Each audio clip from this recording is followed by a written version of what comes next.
I'm gonna drop some knowledge on college slash university.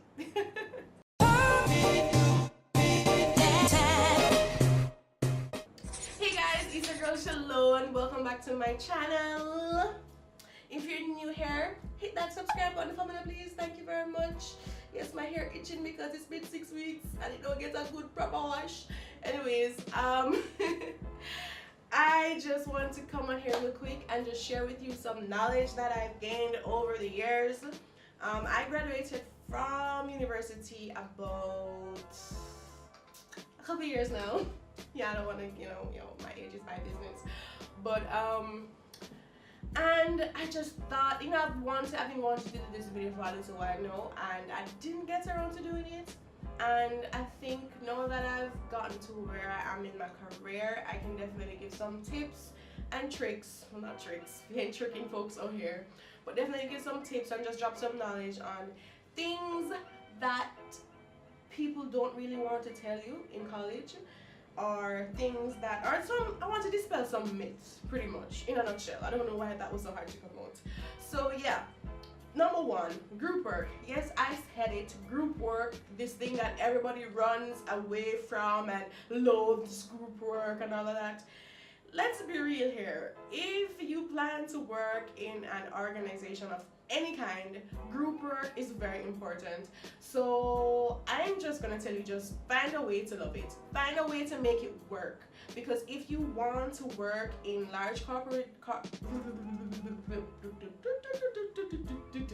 so if you want to work in large corporations, big firms, all them Fortune 400 companies, you have to learn to work in teams, because you're gonna be working in teams. You're not gonna be working alone. Even if you're a project manager, you manage a team. It means you have to be a people person. Like, even if you're at the top of the food chain, you're gonna have board meetings. You're gonna have like a bunch of meetings and more meetings, and you have to learn to work with people. You have to. And one of the tips that I can tell you or give you guys in regards to working in groups, try and find a niche. Like in your first year of college should be used to feel out people, know who the time wasters are, try and find out who you're like-minded with. That way when it comes to like big final projects like 3rd, 4th year, you won't find yourself in a situation where majority of the work is left with you, or you have to be pulling other people's slack, and you're in a situation where you're just so exhausted and your team members are crap. Because honestly, like, I'm sure a lot of those groups aren't assigned. You're able to pick your group members. So if you are able to pick your group members, then try and make the best decision properly. And also, if you are not able to pick your group members and you're assigned some crappy ass group members, I know it's like frowned upon being a snitch, but that's what the peer review is there for. Talk to your lecturers, talk to whomever is your supervisor or whatever course or whatever you're doing.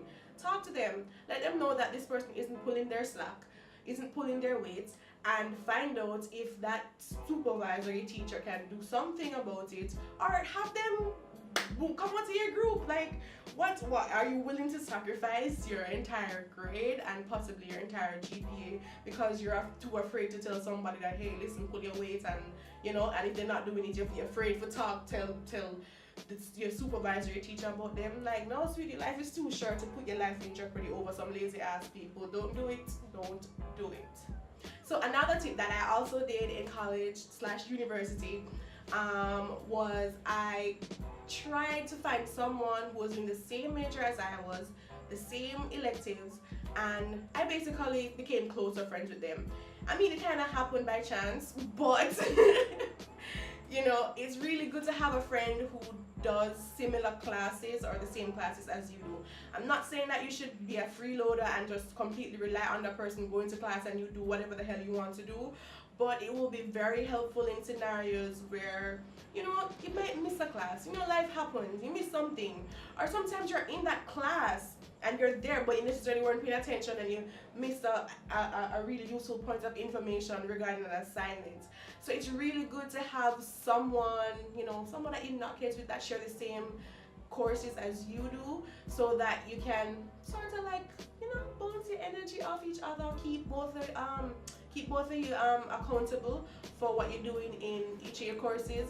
And it will really, like, God knows university is stressful, it will really help take off some of that load off of you. You still have to be very accountable, but just knowing that someone is there that you can, you know, hey, what's up, what did sir say, XYZ and blah blah blah, you know, that's really helpful.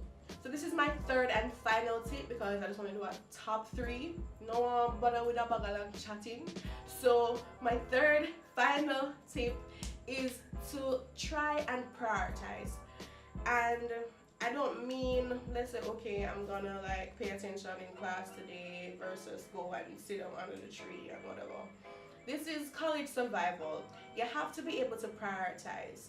And I know as a young person you may not want to hear this, but I've seen too many people spend 5 years doing a 3-year degree because just that matter of prioritizing and getting yourself together and, you know, putting things that are important before others, they're not doing that, and it caused them to spend like an extra 2 years at university. I mean, that's like a master's program and an undergraduate degree wrapped up in one. So I'm not in any way trying to bash anybody that may have taken a longer time to complete their degree, but prioritization is really important. I know you may not want to hear, don't go to this party, don't go to that party, try and do some schoolwork first before you go out. I know that that's not necessarily what you want to hear, but the most important thing, guys, you go to college for an education. I partied when I went to college, so I'm not that type of person who just, you know, was a complete bookworm. But if you know that you can't necessarily find a balance between the partying and the schoolwork, it's very important to put schoolwork above the party, because guess what? Left college, the party them still did it, but what? I can't go back and get back those hours when I should have spent studying more instead of procrastinating and maybe doing something else. Remember that friendships also, sometimes friendships on campus can be very distracting. Your friend want to go this, or your friend want to go this, or your friend want to go around the road, your friend want to do this, and it can be very distracting. So it's very important to just keep your eye on the prize. Know that you're here to gain your education. That's what you came here to do, that's what you came here to get, and that's what you're going to leave here with. Here, University of Shelone. Anyways, guys, those are my top 3 tips. And if you know anybody in college right now and you just want to give them a little reminder, show them that you love them, send them this video. So thanks again, guys. Remember to subscribe, and I'll see you in my next video.